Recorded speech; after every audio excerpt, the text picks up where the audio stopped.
श्री गणेशाय नमः। ओम नमो भगवते वासुदेवाय। गीता जी के 7वें अध्याय का महात्म्य। भगवान विष्णु ने लक्ष्मी जी से कहा, हे देवी, अब 7वें अध्याय का महात्म्य कहता हूँ, सुनो। पाटलिपुत्र नगर में शंकुकर्ण नाम का एक ब्राह्मण रहता था। उसने कभी देवताओं का पूजन और पितरों का तर्पण नहीं किया। वह दयावान था और हमेशा वैश्यों की वृत्ति से धन संचय करने में लगा रहता था। एक दिन वह किसी व्यवसाय के लिए बाहर गया था। मार्ग में रात हो जाने पर किसी पेड़ के नीचे सो गया। सांप के डस लेने से उसकी वहीं मृत्यु हो गई। जीवन भर धन के लोभ में लगे रहने से मरने पर भी उसकी धन लिप्सा न छूटी और इसलिए वह सांप होकर एक पेड़ के नीचे, जहाँ उसने बहुत सा धन गाड़ दिया था, रहने लगा। कुछ दिनों बाद सांप के जन्म से पीड़ित होकर उसने अपने पुत्रों को स्वप्न दिखाया।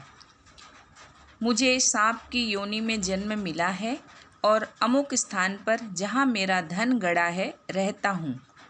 मैं इस जन्म से बहुत दुखित हूँ। आप लोग मेरे उद्धार का कोई उपाय करो। उस ब्राह्मण के 3 पुत्र थे। बड़ा पुत्र तो पिता के उद्धार का उपाय सोचने लगा और छोटा पिता के दुख का स्मरण करके सोच से व्याकुल होकर रोने लगा।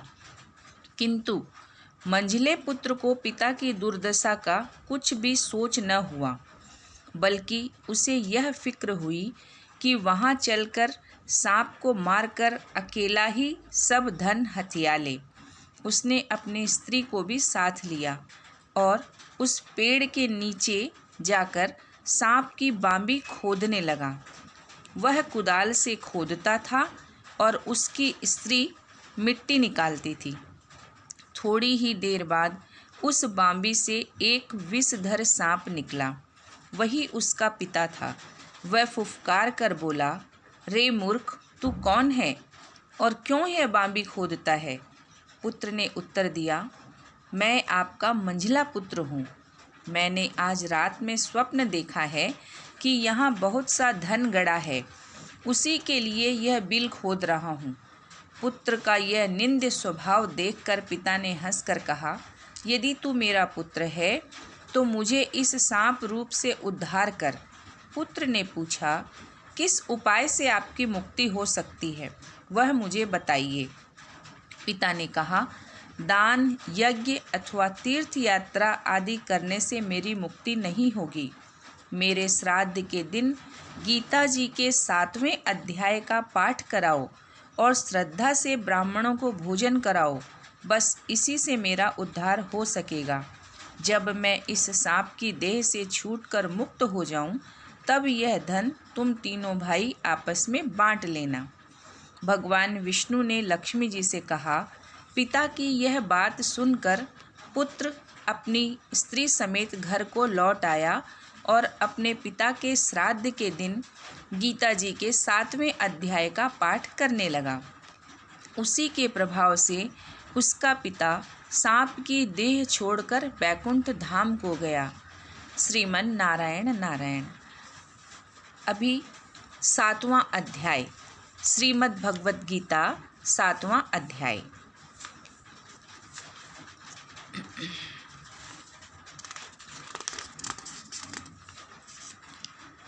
भगवान ने कहा, हे पृथापुत्र अर्जुन, मुझ में अपना चित्त लगाकर मेरी शरण में आकर योगाभ्यास करते हुए बिना किसी संदेह के पूर्ण रूप से जिस तरह तू मुझे जानेगा सो सुन।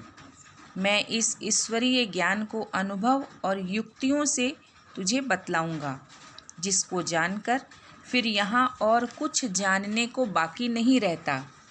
हजारों मनुष्यों में से कोई एक इस सिद्धि ईश्वरीय ज्ञान के प्राप्त करने के लिए कोशिश करता है। फिर इस सिद्धि के प्राप्त करने वाले हजारों सिद्ध पुरुषों में भी कोई बिरला ही ऐसा होता है जो मेरे वास्तव स्वरूप को यथार्थ यानी ठीक ठीक जानता हो। पृथ्वी, जल, अग्नि, वायु, आकाश, मन, बुद्धि और अहंकार, ये मेरी अलग अलग 8 प्रकार की प्रकृतियां हैं। यह अपरा प्रकृति है। अब इससे अलग हे अर्जुन, मेरी जीव स्वरूप परा प्रकृति है, जिसने इस जगत को धारण कर रखा है। भावार्थ, जड़ और चेतन अथवा अपरा और परा, इन 2 प्रकृतियों से जगत की रचना हुई है। परा प्रकृति मेरी खास आत्मा है। संक्षेप में मतलब यह है कि इस जड़ जगत में प्राणी मात्र के शरीर में मैं सच्चिदानंद भगवान ही जीव रूप से घुसा हुआ हूँ।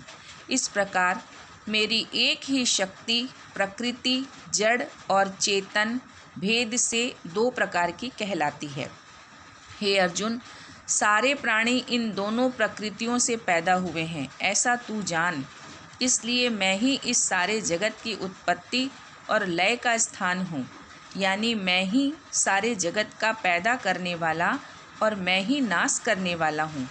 हे अर्जुन, मुझ परमात्मा से अधिक श्रेष्ठ इस संसार में कोई भी पदार्थ नहीं है। जिस तरह धागे में मणियों के दाने पिरोए रहते हैं, उसी तरह यह जगत अथवा सारे प्राणी मुझ में गुंथे हुए हैं। हे कुंती पुत्र अर्जुन, जलों में सार रूप रस मैं हूँ। सूरज और चंद्रमा में प्रभा यानी तेज या प्रकाश मैं हूँ। सब वेदों में ओंकार रूप प्रणव मैं हूँ। आकाश का सार शब्द है, वह शब्द मैं हूँ। और पुरुषों में पुरुषत्व यानी उद्यम या पराक्रम मैं हूँ। मतलब यह है कि ये सब मेरे शरीर हैं और मैं ही इनमें रहने वाला शरीरी हूँ। दूसरे शब्दों में सबके प्राण, सबका सार वास्तव में मैं ही हूँ। मेरे बिना इनमें कुछ नहीं है। पृथ्वी में पवित्र गंध मैं हूँ।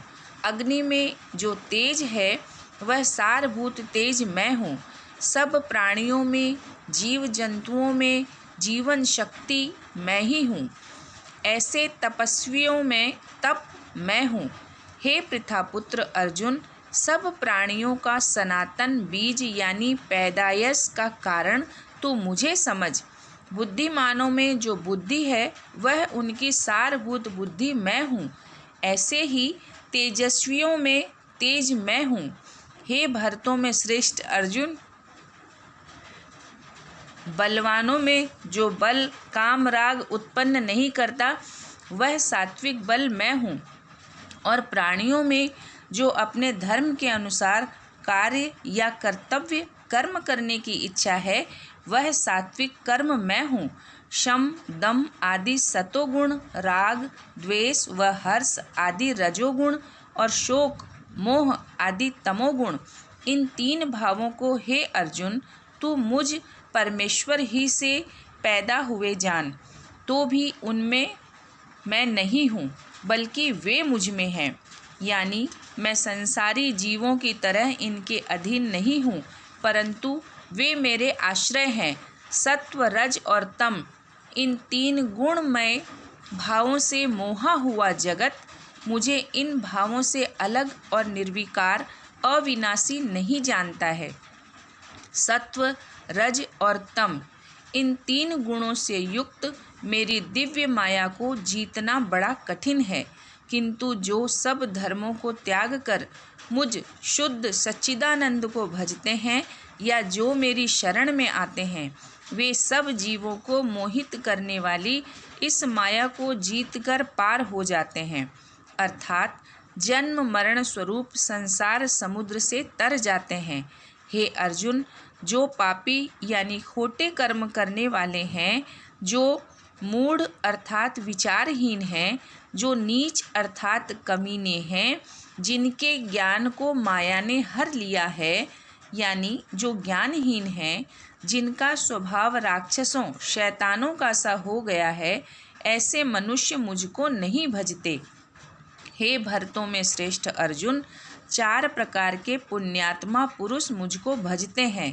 दुखी जिन पर किसी प्रकार का संकट होता है, जिज्ञासु या मुमुक्षु जिनको आत्मज्ञान की चाहना होती है, अर्थार्थी जिनको स्त्री, पुत्र, धन, दौलत, राज्य या लोक परलोक के सुखों की इच्छा होती है, ज्ञानी जो बिना किसी प्रकार की इच्छा के मुझ शुद्ध सच्चिदानंद निर्विकार का ध्यान करते हैं। इन चारों में से ज्ञानी जिसका चित्त दृढ़ता से मेरे स्वरूप में लगा रहता है और जो मेरा अनन्य भक्त है, सबसे उत्तम है, क्योंकि मैं ज्ञानी के लिए बहुत प्यारा हूँ और ज्ञानी मेरे लिए, अर्थात मुझ में और उसमें कुछ फर्क नहीं है। हे अर्जुन, ये सभी उपासक या भक्त मुझे प्रिय हैं, किंतु ज्ञानी मेरी समझ में मेरी आत्मा है, क्योंकि उसका चित्त सदैव मुझ में ही लगा रहता है और वह मुझे ही सर्वोत्तम गति समझता है। बहुत से जन्मों के अंत में ज्ञान प्राप्त करता हुआ जो ज्ञानी प्राणी मात्र को वासुदेव समझता हुआ मेरे पास आता है, वह महात्मा है। ऐसा महात्मा बड़ी कठिनता से मिलता है। जिनकी विवेक बुद्धि भिन्न भिन्न कामनाओं, इच्छाओं के कारण बहक जाती है, वे अपनी प्रकृति के वशीभूत होकर दूसरे देवताओं की उपासना करने लगते हैं और जिस जिस देवता के आराधन से जो जो कामना पूर्ण होती है, उस देवता का पूजन नियम या विधि से वे करने लगते हैं। जो भक्त जिस रूप या देवता की श्रद्धापूर्वक या विश्वास सहित उपासना करता है, उस भक्त के विश्वास को मैं अंतर्यामी रूप से उसके भीतर बैठा हुआ उसी देवता में दृढ़ पक्का कर देता हूँ। तब वह मनुष्य उसी देवता में दृढ़ विश्वास रखकर उसी को भजता है और उसी से अपने अभिष्ट मन चाहे फल पा लेता है, जिनको वास्तव में मैं ही देता हूँ।